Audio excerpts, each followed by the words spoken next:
આજે સવારમાં આણંદ અને વડોદરાને જોડતા ગંભીરા બ્રિજ કોલેપ્સ થયો। ભારતીય જનતા પાર્ટીની સરકારના ભ્રષ્ટાચારના પાપના કારણે કોલેપ્સ થયો। આમના પાપના કારણે તક્ષશિલા કાંડ સર્જાયો।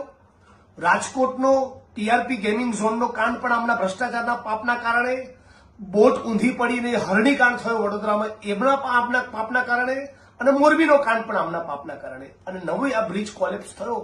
5 થી વધારે વાહનો ખાબક્યા અને અત્યાર સુધીના સમાચાર પ્રમાણે લગભગ 5 લોકોના મૃત્યુ થયા છે। આ મૃત્યુ નથી, આ હત્યા છે। ભ્રષ્ટાચારના પાપના કારણે થયેલા ખૂન, જેમાં અધિકારીઓ અને ભારતીય જનતા પાર્ટીના નેતાઓ મોટા ભાગના પ્રકરણમાં સંડોવાયેલા હોય છે। થોડાક દિવસ પૂરતી ફોર્માલિટી પૂરતી તપાસ કરશે અને પછી મોરબી કાંડમાં, હરણી કાંડમાં, તક્ષશિલા કાંડ સુરતમાં, રાજકોટના અગ્નિકાંડમાં જેમ કુરડીમાં ગોળ ભંગાયો એમ આમાં પણ કુરડીમાં ગોળ ભાંગશે।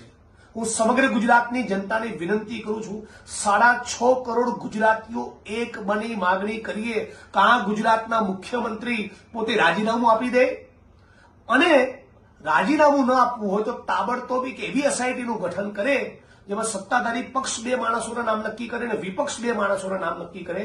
એવા 4-5 નોન કરપ્ટ સારા અધિકારીઓની તપાસ ટીમ જોડે તમે ઇન્વેસ્ટિગેશન કરાવો। કોઈના જીવનની તમને કઈ વેલ્યુ છે કે કેમ? એમ મોરબીમાં 150 લોકો મરી ગયા, ભડતું થઈ ગયા ટીઆરપીની આગમાં 26-28 લોકો, હરણીકાંડમાં માસૂમ બાળકો મરી ગયા। એક પ્રકરણમાં, એક પણ કેસમાં તમે ન્યાય જ ના આપો। આવું આપણું ગુજરાત કઈ રીતે ચાલે?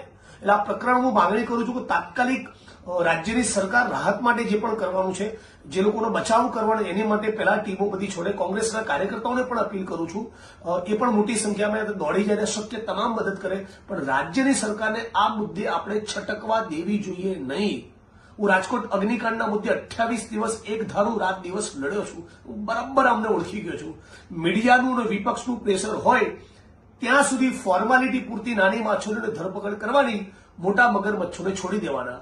આપણે બધા સાથે મળીને નક્કી કરીએ કે એક પણ મોટો મગરમચ્છ આ પ્રકરણમાં બચે નહીં।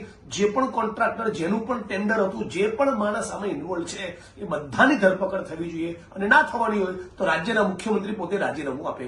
આટલી હું માંગણી કરું છું।